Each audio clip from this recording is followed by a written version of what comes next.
Good morning. My name is Caleb Kemp, and I am a college and career coordinator at the Little Bit Foundation. So, on behalf of myself, our entire company, and also our CEO, Miranda Walker-Jones, we would like to welcome you to our VTS, which is our Virtual Transferable Skills Seminar, which is being held here at Hancock Place High School. So, give it up for yourselves for being here, Hancock students. Thank you. And everybody that is joining us online, thank you for joining us, and I hope you enjoy what we have going on today. So, just a little bit about the Little Bit Foundation. Our mission is to break down the barriers of learning for students such as yourselves from kindergarten all the way up to 12th grade. So we make sure that all of our 15,000 to 17,000 students that we serve each and every year get all the necessary resources that they need to make sure that they're good when it comes to being in the classroom and just being in life, period. Why we're here today, like I said, we're here at Hancock Place High School, home of the Tigers, and we're here to bring you our VTS, which is our Virtual Transferable Skills Seminar. So without further ado, first off, I will bring up our Assistant Director of Programs, Mr. Will Hardrick, and he will direct some information for you all. So give it up for Mr. Will Hardrick. Hey, good morning. Good morning. Hey, everybody doing? Y'all good? Everybody online, y'all good? I can hear you. Oh, it's okay. It's okay. Check this out. So make sure we gonna get everybody's attendance here. Everybody online, make sure y'all sign in too. Because what happens at the end of all this stuff, we do like attendance prizes, right? So we give out free stuff. So folks here, y'all get some free stuff. Not everybody. Some of y'all get free stuff. Folks online, you be into a drawing for some free stuff, and we'll bring it to your school. But we want to make sure everybody is accounted for. Any questions, ask online. Any questions in the house, raise your hand. We're going to ask. We'll have some conversation, have a good time. That's cool. Is that okay? Is that okay? All right. Come on back here, Pedro. All right, you all. So while we're here today, and our speaker that we have here today. So Ms. Courtney Harris currently serves as the Communications and Outreach Specialist, Education Liaison in the Office of St. Louis County Executive Sam Page. Graduate of Spelman College, she is an experienced public speaker, digital content strategist, and also has coordinated K-12 teacher development programs. She's also the founder of Bash Out Bullying, using her voice to empower and inspire young people. Today, she is here to encourage you to speak up and be heard. So, without further ado, let's welcome Ms. Courtney Harris up to the front.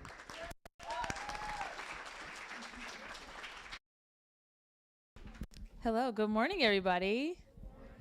I'm really chatty, so I'm going to need you all to talk back to me. I have lots of different questions, and just feel free. It's a conversation, so I want you all to feel like you have space to talk with me. I'm trying to click the...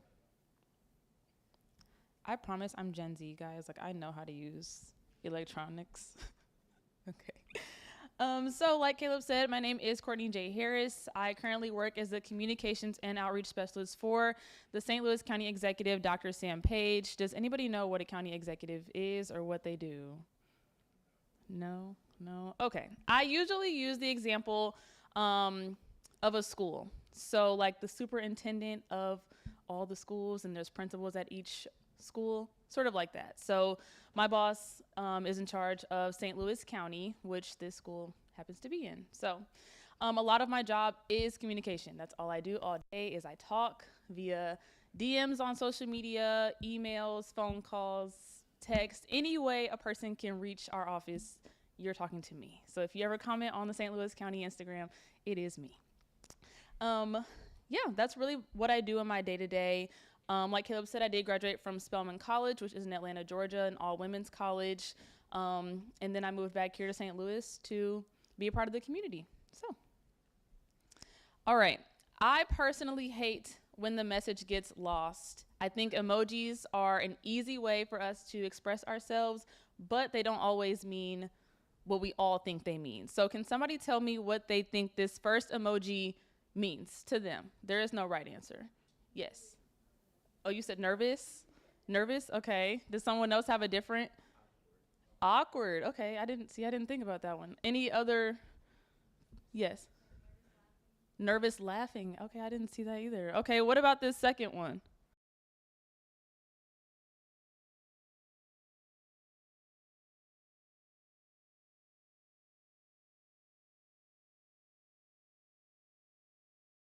like a happy cry. Okay. What about this one? This one's really serious to me because I think everybody thinks they're crying.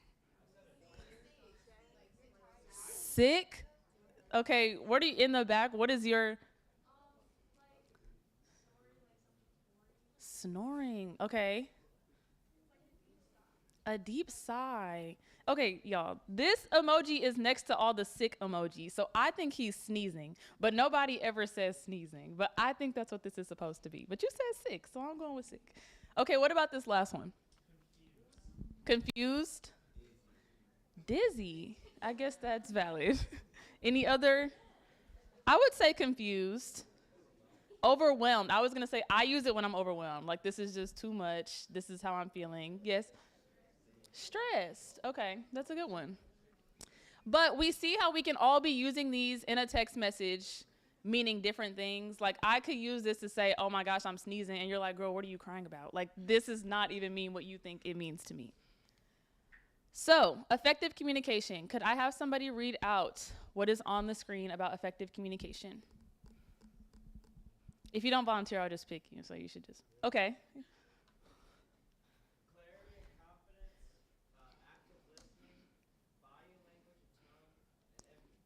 Okay. And does anyone want to talk about any of the 4 points that they think they mean when it comes to effective communication? Yes.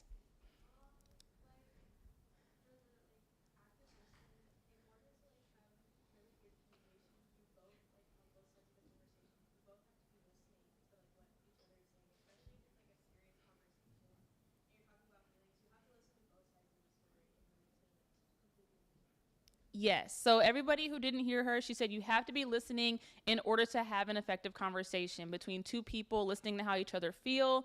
That is active listening. Does anyone want to touch on the other three? I will, but if okay.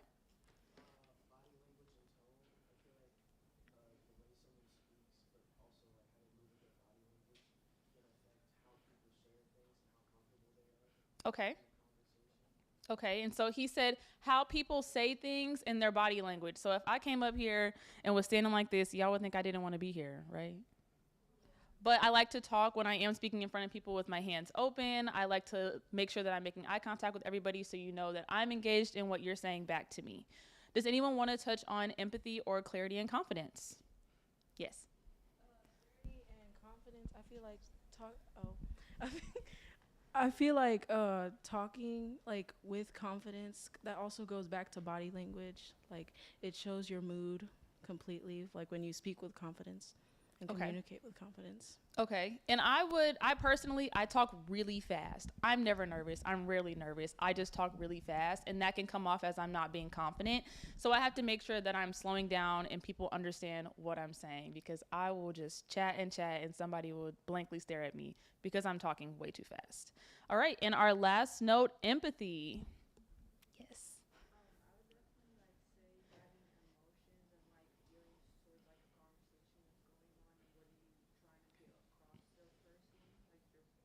Okay, and so she said tapping into your emotions and making sure that you're getting your point across. And then I would like to add that you are putting yourself in the other person's shoes as well. So in tough conversations, in normal conversations, just making sure that you're making them feel heard. Okay, and a few challenges when it comes to effective communication. I really did think about the challenges that I felt when I was in high school, some things that I still feel now. The fear of speaking up. I have said several times I really love talking in front of people by myself. I am talking all the time, but it can definitely be valid when I am in front of a room of thousands of people for work or even my personal life speaking. There can always be that fear of speaking up. And then we have misunderstandings via text. This one is such a big one. I'm sure you all deal with social media, Instagram, TikTok. Earlier, someone said I said the TikTok, and that was really old of me to say. But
earlier. So active listening, confidence and assertiveness, conflict resolution, digital communication etiquette, and nonverbal cues. Could I have somebody read the smaller text in each box, please?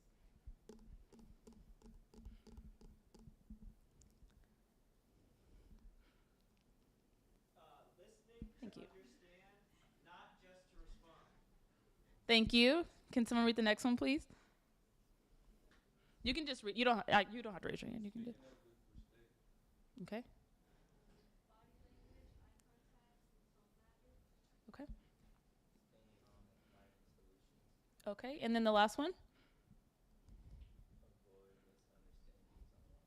Okay.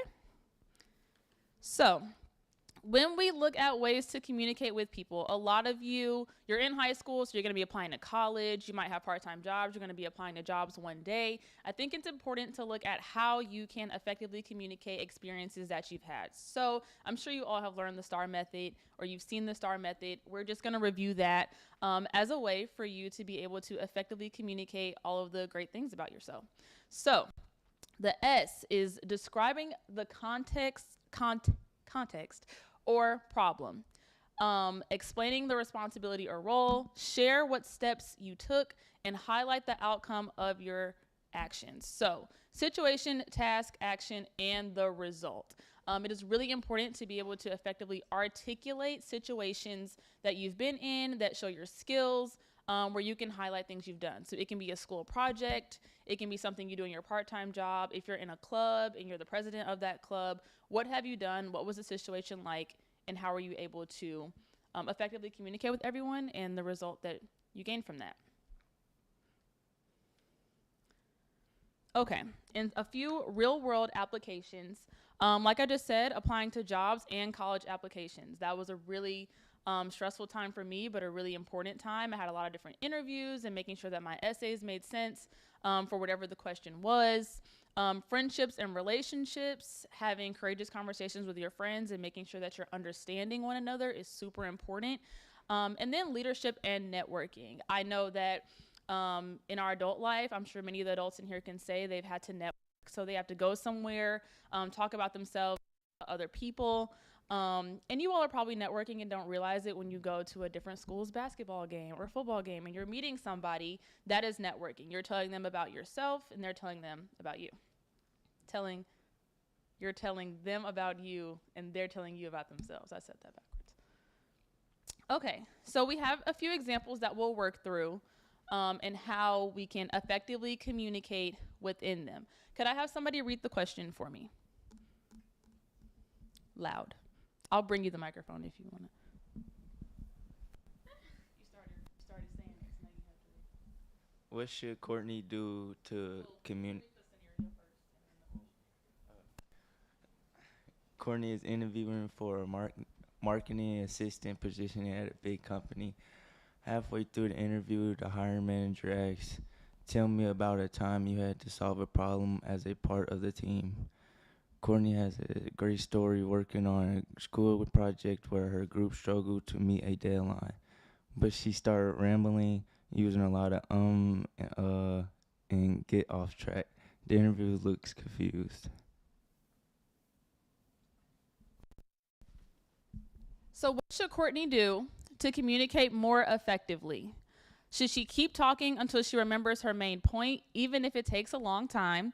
Should she pause, take a deep breath, and structure her answer using the STAR method? Should she apologize and say she just doesn't remember any examples? Or should she change the subject to something else she's more comfortable talking about? Yes. B, and why would B be the correct answer? Or why wouldn't the other ones be the correct answer? I'm sorry. No? Does someone want to help her out? Why would that be the correct answer? Yes.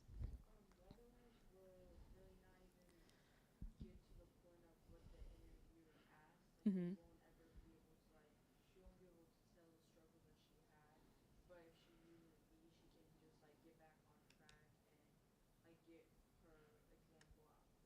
Okay, so she said that the other ones don't even address the question and they do not address what the interviewer is looking for. So Using B, she would be able to pause, reassess, and then answer the question at hand.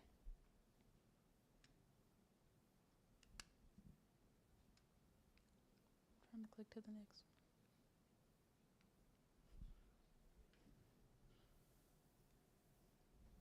Okay, in example number 2, can I have someone read this question for me? Yes. Do you,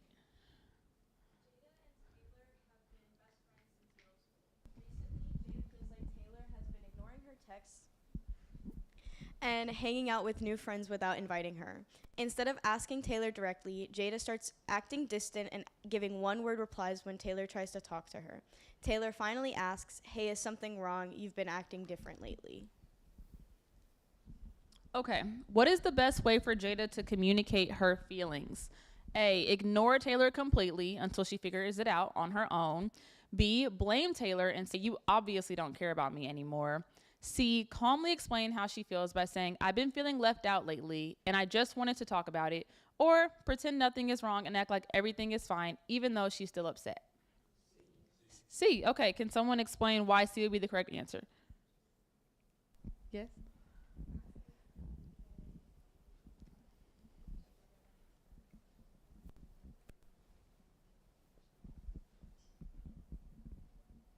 Okay, and so she said C because it would be better to understand each other instead of just being confused and lost. I feel like that could be a situation that can resonate in high school. You don't know how to effectively communicate because you're nervous about what they'll say.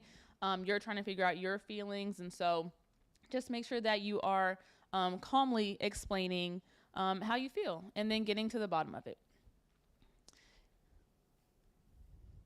And we have one more example. Could I have someone read that out loud for me? Yes. Jordan is the president of the school's business club and wants to organize a networking event with local entrepreneurs. He reaches out to a successful business owner, Miss Lee, through email, but she doesn't respond right away. Instead of following up professionally, Jordan complains to his friends, saying she's probably too busy to care about a high school event.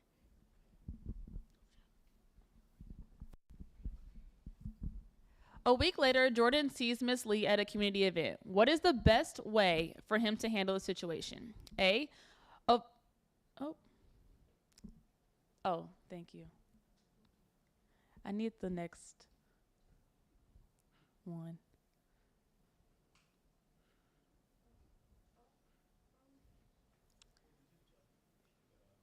Okay, thank you.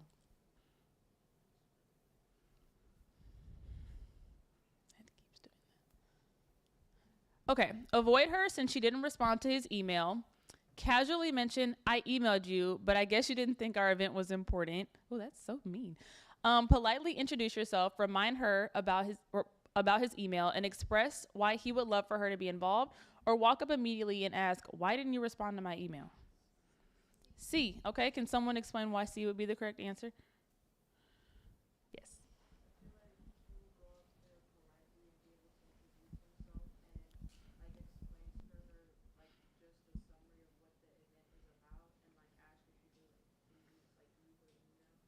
Okay, and so she said it would be a great idea to just say, "Hey, please, can you check out my email?" Explain what he talked about in the email, and then hopefully he would get a reply. So before we wrap up and go over the last few things, let's quickly talk about the biggest takeaways about effective communication. Communication is not just about talking, it's about listening. Like I mentioned in my work, I listen to a lot of people in order to communicate effectively back to them and to my team.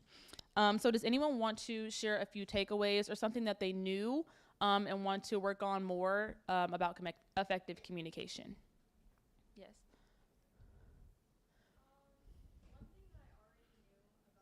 Communication was just like knowing how the other person feels, or like trying to understand how the other person feels.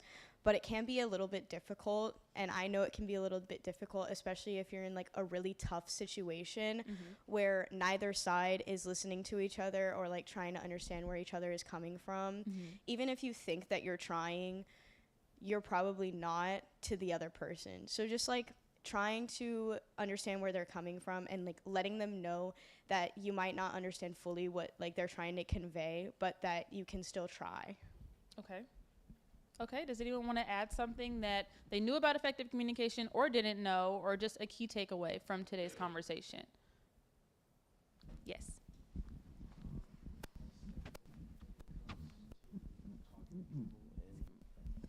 Having effective communication, one of the most important parts is having manners with it. You need to be polite when you're correctly communicating with someone. Otherwise, both sides will start to get irritated and it can become something bigger or just a big drama party when it really doesn't need to be anything that important. Okay.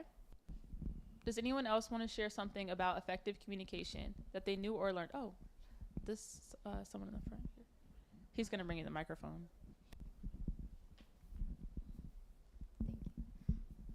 With active listening, it should be a big part of effective communication because it shows that you care about what the person's talking about, and it helps them to feel comfortable with sharing their feelings to you, and it helps to come up with a solution easier for the problem. Okay. And then I saw you in the back with the bangs. You also had a could you take her thank you. So mine was kind of similar to like what everyone said, but definitely like whenever I'm trying to have like a productive conversation with someone, if they're like not making eye contact or like nodding their head as like I'm talking to them, I feel like I can get frustrated because it feels like obviously if I'm trying to say something, I feel very strongly about what I'm trying to say, and if it's kind of often not paying attention, then I feel like nothing is like getting solved after that. Okay. Thank you. And does anyone else have any more notes to add? Yes, you want to hear. I would say honesty, because most people come to people for like their opinion, and I would just say like have honesty and just be comfortable on what you're finna say, and whatever you say, just say it with respect and like throwing shade or like something like that. Yeah. Yes. The thing I kind of said is like, especially when you're having a productive conversation with anybody, it's all about, I feel like, being open and like trying to listen like to that person's point, because like other people said earlier, it's real easy like to have a misunderstanding regardless on if it's in text or like in person, because if you're not willing to understand or like be open to what you're like the other person is saying to you, then it's definitely like easier to have your own ideals, like your own conflicts or problems, I feel like cloud your judgment or like you know, like make you feel a certain way about a topic, when you could easily like try to be open to it and look at it from a different perspective and try to like be understanding about it, if that makes sense. Yeah, and that's a good point. Like I said, I do communicate with people of all ages, teenagers who want to visit the county executive's office, or our county older residents program, so people 65 and up. So I am communicating with people all day long, and it really is important for me to keep an open mind on what people want to talk about, whether it's an email or a phone call. People have to feel heard in order to feel respected, and a lot of times that's all people want, is to feel heard. So that's a really great point. And a lot of you mentioned making sure that you are nodding, you're engaged in what people are saying. A lot of people just want to feel respected, seen, and heard. Does anyone have any questions? No? If you do, here's my contact information on the next slide. I'm always on my phone. Like I said, I communicate all the time. So I email quickly. And yeah, thank you all so much for being engaged and participating with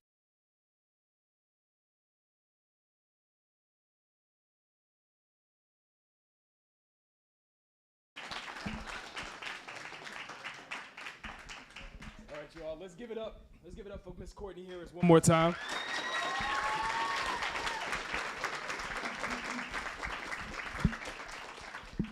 Thank you, Ms. Courtney Harris, for that amazing presentation on effective communication. Do you guys feel more confident about being able to speak up and be heard?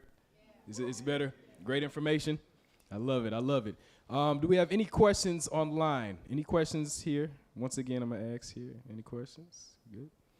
And then I believe we might have some questions online, so we'll see if we can get those real quick. Does anybody have any takeaways from today? Just one. Just one. I feel better communication stems off you listening to the person, you understanding the person, and you actually actively giving your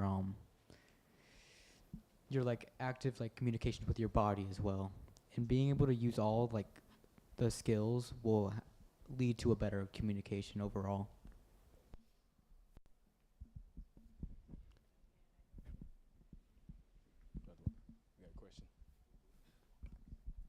I would say just a very important thing is being confident within yourself when you're speaking, because I feel like if you're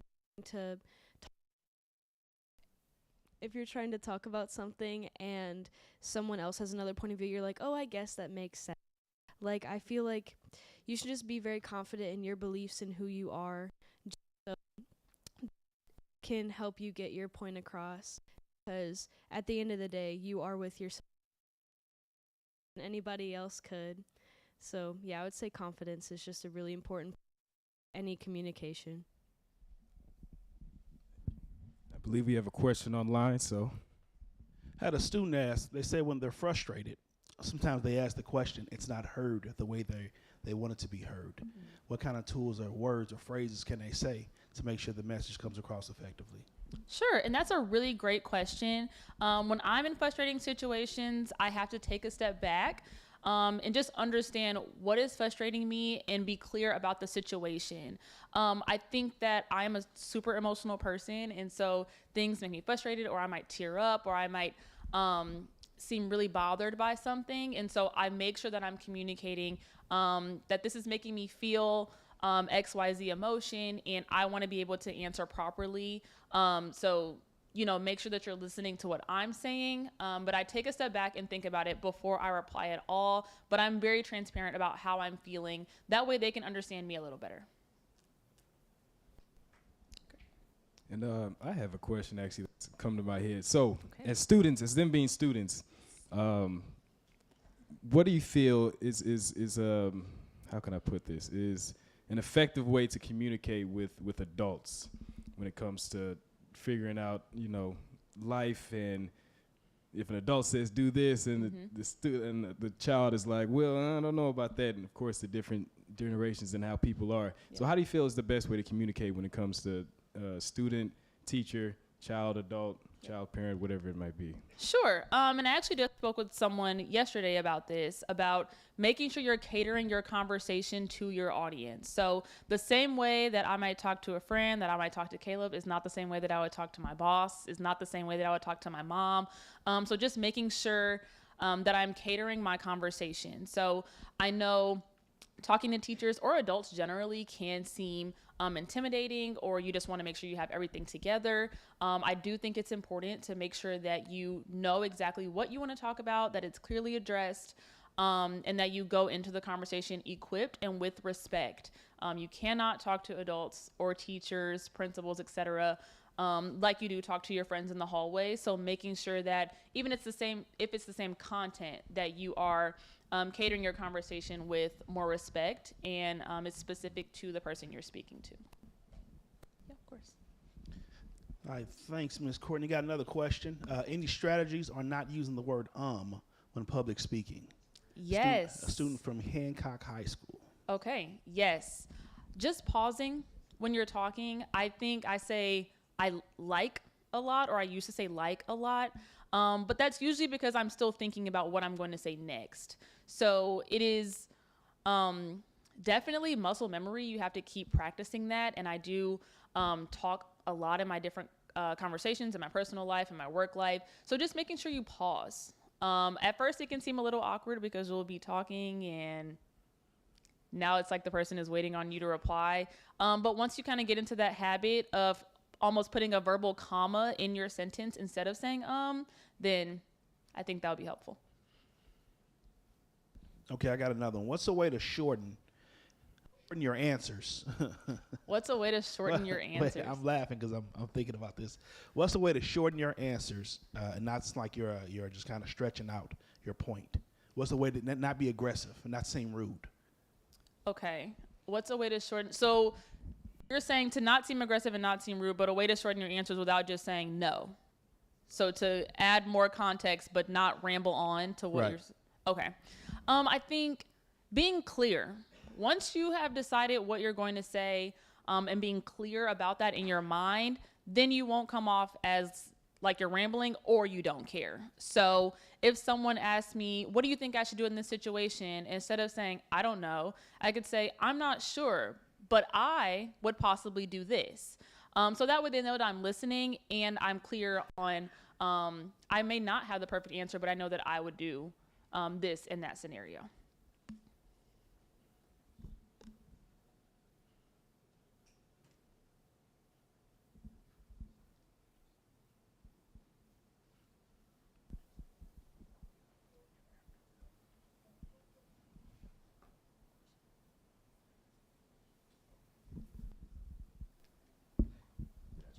Okay. My bad. Sorry. So, once again, can we please give it up for Miss Courtney Harris?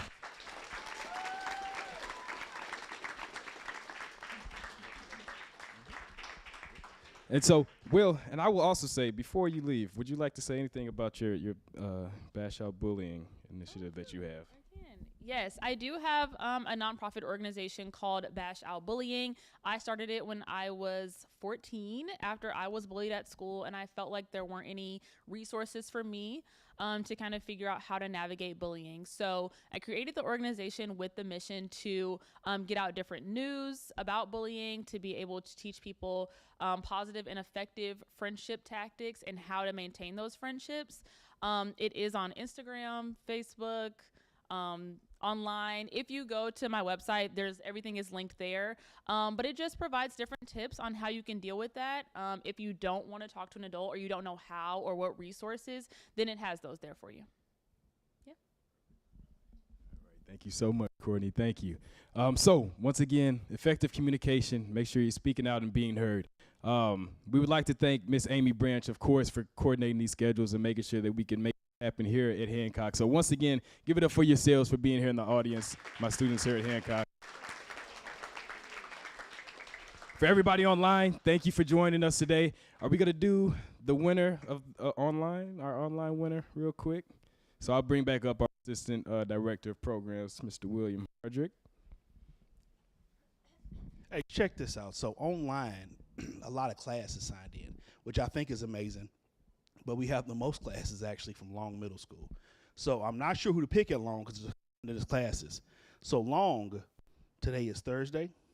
We will see you on Monday. We'll figure out what classes, what individuals were signed in. So Long, be a winner from Long. Our winners here will be announced after you close off the live stream. Okay?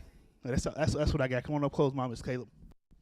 All right, so once again, thank you all for joining us here today. Thank you for welcoming us here at Hancock Place High School. Thank you for letting us use your space. Once again, online, thank you for joining us here. Students, thank you for being here with us. And that's our VTS for today. Effective communication, speak out, and be heard. So that's it. Thank you.